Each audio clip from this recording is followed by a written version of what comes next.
criança ou o cidadão em si. Uma outra discussão no país inteiro, e que o Senado vem discutindo, é que seria criminoso também, por exemplo, realizar uma festa do Dia das Mães, realizar uma festa do Dia dos Pais, porque isso poderia causar uma acusação de que estava sendo constrangido uma criança que tem os pais do mesmo sexo e está sendo feito lá uma festa do Dia das Mães, do Dia do Pai, né? Na verdade, a relação deles não identifica quem é o pai, quem é a mãe. Eu quero ouvir primeiro a profissional, a professora pedagoga, se isso não pode trazer uma confusão, primeiro, para a nossa infância, que precisa, claro, amadurecer para que não seja homofóbico, mas amadurecer, creio eu, que precisa de tempo. Boa tarde, professor. Boa tarde, Silas, boa tarde a todos que estão nos ouvindo nesse momento. Com certeza esse assunto é um assunto muito sério, não pode ser tratado de forma superficial, porque vai envolver educação e direitos humanos. Né? Claro. Então são pequenas atitudes que acabam se tornando em grandes movimentos que podem alterar a dinâmica da escola, a dinâmica da educação familiar, a dinâmica, inclusive, da própria formação da personalidade da criança.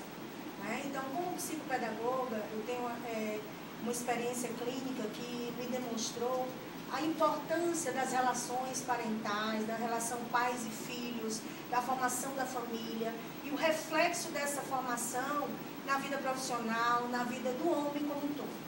Então, não pode ser tratado de forma leviana, nem superficial. Não estou dizendo que está sendo tratado dessa forma, mas estou dizendo que nós precisamos, como participantes da sociedade, nos posicionar, né, politicamente. É uma questão política, é uma questão histórica, é uma questão social, e nós não podemos nos desvincular disso. Né? Quando eu vim ao estúdio, a convite de vocês, eu vim trazendo uma Bíblia. Aqui está representando o meu crachá. O meu crachá no sentido de que, quando nós tratamos da individualidade, é uma coisa, quando tratamos da subjetividade, é outra, Silas. Nós, como seres subjetivos, nós não podemos separar as nossas dimensões. Claro. Então, o ser humano, ele deve ser educado de forma integral. Então, essa mudança vai modificar o comportamento da escola de modo a influenciar. Ora, por que não surgiu um movimento desse contra o Dia das Mães, o Dia dos Pais, por conta das crianças que não têm pai, não têm mãe, ou são filhos de pais solteiros? Né? Não houve isso. Então, nós não podemos também super proteger determinadas representações da sociedade como se o mundo fosse se tornar perfeito para eles. Nós vivemos num mundo onde nós temos enfrentamento de traumas, de dificuldades, né? de enfrentamento de conflitos. E as nossas crianças precisam ser formadas para vivenciar esses conflitos e mesmo assim manter sua saúde mental. E aí eu quero ouvir aqui, então, o Osmar, que é a pastoral da família, como a família tem analisado todas essas discussões, claro, com respeito ao avanço aí, né, dos direitos dos homossexuais. Boa tarde, Silas. Boa tarde, telespectadores da Rede Norte. Um abraço pastoral a todos que estão nos assistindo nesse momento, para falar sobre esse tema e dizer a todos que, se eu disser que a pastoral familiar não está preocupada, realmente eu estou faltando com a verdade. Isso nos preocupa bastante. Como disse aqui a nossa irmã, que é uma readequação do sistema de ensino e a estrutura familiar. E nós sabemos assim que a família é uma instituição divina, a maior instituição divina que nós conhecemos, e nós percebemos assim essa agressão em muitos pontos de vista. Porque, na verdade, o que se impõe hoje, com relação a essas aprovações, é que a gente está vendo que vem muitas coisas de cima para baixo, que isso nos deixa assustados de que seja implantada uma ditadura nesse sistema. Isso é terrível e nós estamos muito preocupados, mas, por outro lado, nos motiva cada vez mais a sermos missionários. Sermos missionários no sentido de que possamos fazer uma preparação para o sacramento do matrimônio bem mais aprofundada, para que realmente isso não venha a acontecer. Porque o que está se vendo aí, realmente é agressão. É uma agressão, um sistema que vai mudar muito. Nós que somos igreja viva, nós amamos as pessoas, independentemente de sexo e de crença. mas nós também temos que trabalhar realmente a família tradicional, jamais pode perder a sua identidade. Embora não estou aqui condenando a outro tipo de família, mas no perfil da pastoral familiar é trabalhar a família nesse sentido. É uma instituição divina, nós não podemos trazer coisas que não é cristã, que não seja realmente vista aos olhos de Deus como uma coisa boa para a vida do ser humano, para a sociedade, para toda essa família que está aí, agredida por outras questões também, que vem trazendo muitos traumas na família. E aí por cima vem coisas aprovadas dessa forma. Eu disse e peço perdão e desculpa às pessoas se estou colocando, sendo radical ou não, mas a coisa está vindo de cima para baixo, não está sendo feito um estudo adequado para que a gente possa compreender realmente toda essa situação. O problema, eu acho que olha, amanhã os defensores da criminalização da homofobia em todos os sentidos, que abrange inclusive atitudes como essa, eles terão um espaço aqui no programa, porque a gente não quis promover o debate, né? O debate ele se acirra, se leva pela religiosidade, a gente quer ouvir as opiniões até para dar essa opinião livre ao telespectador. Professora, tem um telespectador que diz, professora, mas o educador vai ter que se adequar à nova realidade. É um assunto complexo. Não é simplesmente dizer não. Precisa se adequar. Bom, com relação à adequação a essa novidade, não é novidade, né? Nós sabemos que a criança, nós sabemos historicamente de todo esse processo de preconceito que sofre a criança que tem um jeito afeminado, que tem uma forma diferente de ser. Esse preconceito não é só com ela, é pelo diferente como um todo. Então, o educador, eu sou professora do curso de formação em pedagogia, trabalho com formação de professores, sou coordenadora de uma ONG, que é a Associação Talita, que trabalha com crianças em situação de risco e vulnerabilidade. Então, eu sou uma pessoa que lida diariamente com crianças que sofrem abuso sexual, assédio sexual, de famílias desestruturadas e que, como foi colocado aqui, é uma discussão que precisa ser bastante... Nós não podemos esgotar em meras opiniões, mas precisamos de estudos a respeito disso. A família, ela é realmente a célula da sociedade. Então, se nós não nos prepararmos para isso, então o educador está lá na sala de aula, ele recebe o aluno, mas ele precisa articular essa construção de uma nova cultura contra qualquer tipo de preconceito, mas não especificamente somente para aquele que é homossexual ou tem uma opção sexual diferente da minha, mas como um todo, porque todos têm que ser incluídos. Então, o que parece na lei, que está se querendo que seja engolida pela sociedade de cima para baixo, é exatamente enfatizar algo que que vai de encontro aos direitos humanos, porque fere ao direito de outras pessoas. O meu direito termina quando o do outro começa. Então, se você está lá na escola, tem o Dia dos Pais, que hoje a gente considera, isso eu estou falando do ponto de vista da psicopedagoga, uma das datas, entre as datas comemoradas na escola, uma data que vai trabalhar a afetividade, os vínculos afetivos parentais entre pais e filhos. Vão se tirar isso da escola, por quê? Né? Em nome de quê? Em que isso vai ferir a uma criança? Não, se eles estão querendo justamente defender que não haja preconceito, eles vão para as festas dos Dias dos Pais, vão para as festas do Dia das Mães. A criminalização, ela leva a todos os sentidos. Uma festa como essa, se o filho por exemplo, se uma criança que é hoje criada por um casal de homossexuais se sentir constrangida, porque na festa do Dia das Mães, ela não tinha uma mãe, porque a dupla de pessoas que lhe dá afeto, claro, e a gente respeita, que lhe dá carinho, que lhe cria, são dois homens, por exemplo, duas pessoas do sexo masculino, a escola pode ser criminalizada. A lei é muito clara. Em qualquer tipo de constrangimento. Qualquer tipo de constrangimento pode... Então, ter cuidado para que a gente não possa ser criminalizado, por exemplo, em evitar que um filho nosso, e eu já fui chamado de preconceituoso ontem em várias partes da cidade, veja um beijo homossexual. Eu não vou fazer nada para evitar lá o beijo homossexual, mas eu vou tentar evitar que o meu filho veja, e eu posso ser criminalizado por isso. Aí isso está um risco, as famílias estão temerosas por isso. Com certeza, Silas. O que a gente percebe é que nós temos um espelho na nossa vida, que é nosso pai e nossa mãe. Tá certo? O meu filho, ele quer parecer comigo, até o meu jeito de andar e caminhar. Já vem com a genética, mas vem com o exercício do que percebe dentro de casa.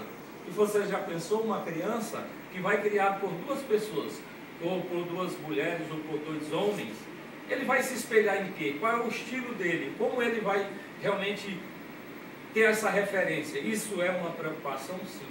Porque muitas vezes nós somos pais, se a gente caminha tortinho para o lado, o filho da gente quer caminhar tortinho para o mesmo lado, porque ele acha que é correto caminhar daquela forma. Então é necessário, realmente, como eu já disse aqui, repito, uma discussão bem aprofundada. Nós da igreja estamos preocupados. No domingo mesmo tivemos uma formação onde nós colocamos essa situação, que nós precisamos ser mais missionários para que a gente possa educar de forma bem precisa nesse aspecto. Conversar com nossos filhos, porque eu conheço pessoas que é homossexual, que não admite esse casamento, que não admite que duas pessoas do mesmo sexo venham adotar uma criança, colaborar, ajudar uma pessoa que tem uma necessidade qualquer. Eu acho que todos nós devemos, cristão, ajudar, colaborar. Mas assumir uma paternidade que ninguém sabe quem é pai e quem é mãe, é complicado isso acontecer. Veja bem, daqui em 2025, 2030, nós vamos estar com um país muito de pessoas idosas. Não vai ter mais crianças se a coisa continuar dessa forma.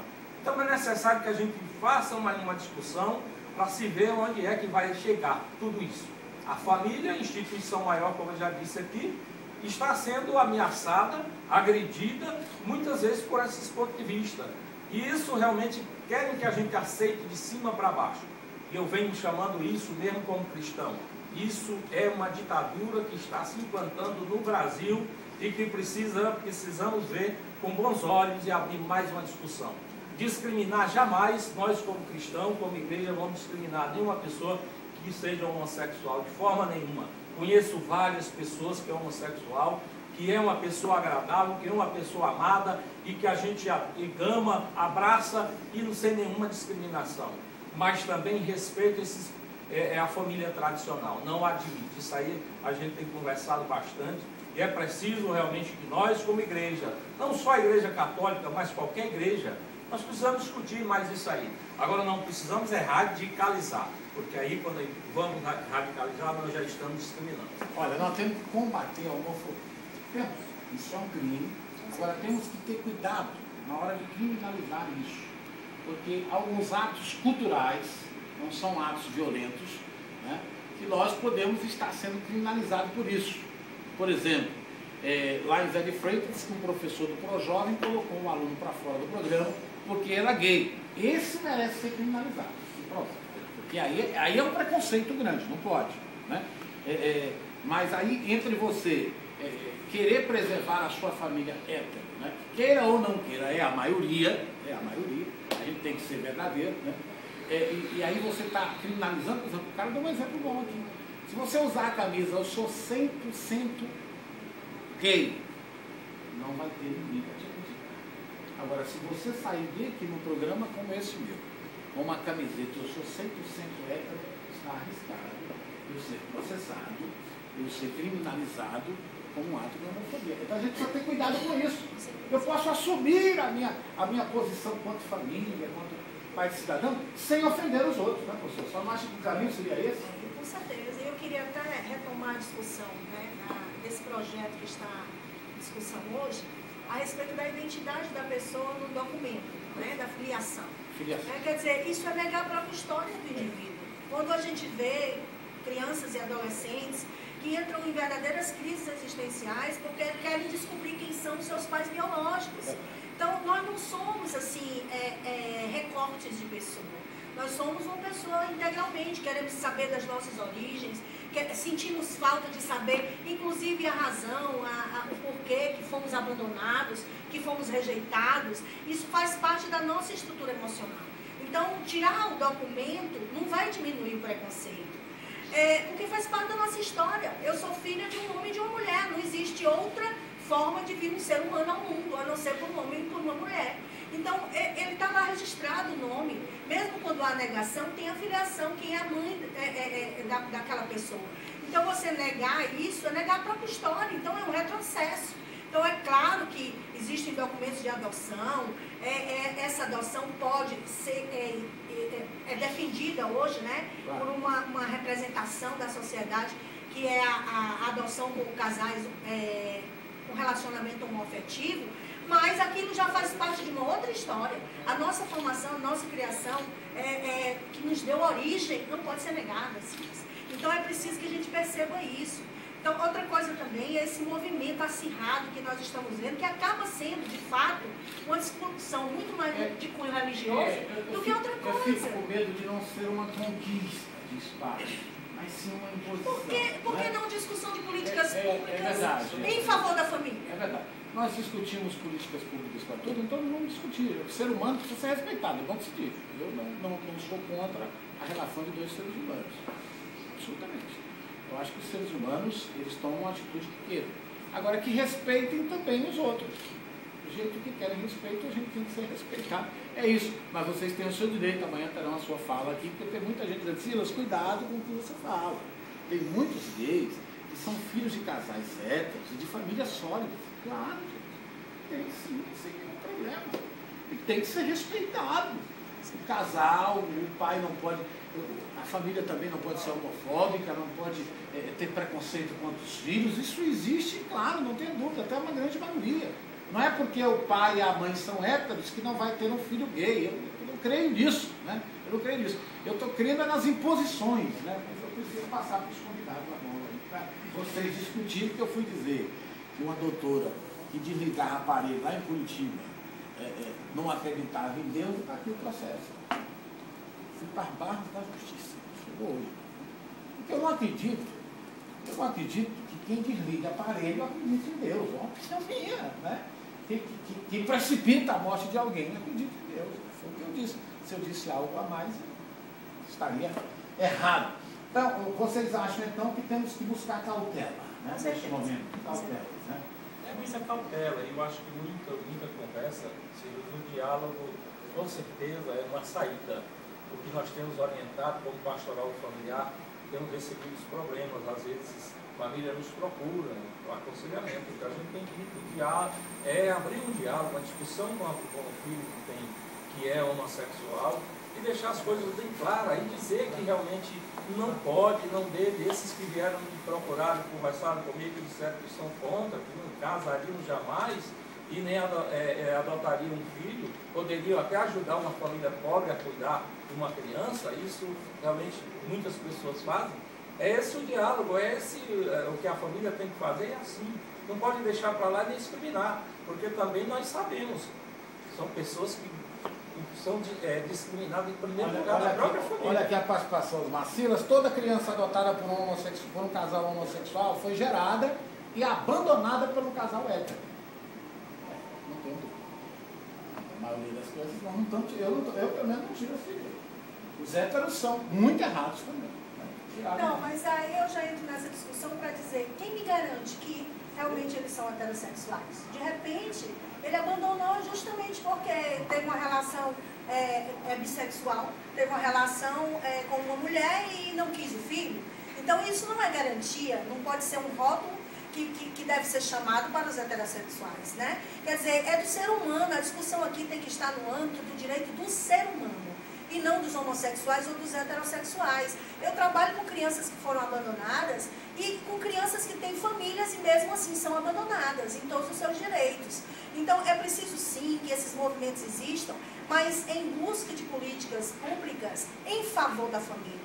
Porque esses lares desestruturados estão gerando marginalidade, estão gerando criminalidade, porque as pessoas não têm mais aonde desenvolver-se equilibradamente, psicologicamente falando, né, do ponto de vista psicológico, e é claro, estão aí. Por isso a gente vive hoje uma sociedade doente, porque a família está doente. Então é preciso sim que se reconheça hoje que sem políticas públicas voltadas para para recuperar a família. E aqui eu não estou nem defendendo os princípios cristãos, porque se eu fosse defender, a gente precisaria de uma tarde inteira, viu, Silas? É verdade. Porque, na verdade, se você for nos princípios bíblicos, está lá. Eu não quero levar para o tema religioso, que está sendo muito levado. Né? Mas nós precisamos também encarar isso com seriedade, porque a sociedade, nós não estamos separados dos nossos princípios cristãos. E a grande maioria da sociedade é pautada nesses princípios e não está se movimentando no sentido de defender esses direitos. E eu acho que a família tem que se posicionar no sentido de lutar realmente. Nós somos missionários nesse sentido. Eu não digo missionários em favor de religião nenhuma, mas em favor da família, como unidade básica da sociedade, e nós precisamos nos posicionar. Olha, tá bom, senhores, muito obrigado. Olha, é bom que deixemos claro, nós não estamos aqui querendo discriminar nenhum tipo de prática, pelo contrário, queremos assegurar o direito de uma maioria, que, claro, tem direito tanto quanto a minoria. Com certeza. Tanto quanto a minoria. Por exemplo, eu particularmente quero dizer que educo os meus filhos para respeitarem, seja qual for a orientação sexual daqueles que convivem próximo a eles, ou na escola, ou na igreja, ou no ambiente de vizinhos. Eles precisam respeitar, mas para isso eles precisam ter também os seus valores respeitados. Eu não sei se eu vou engolir um monte de processo aí, mas a minha opinião é essa, tá?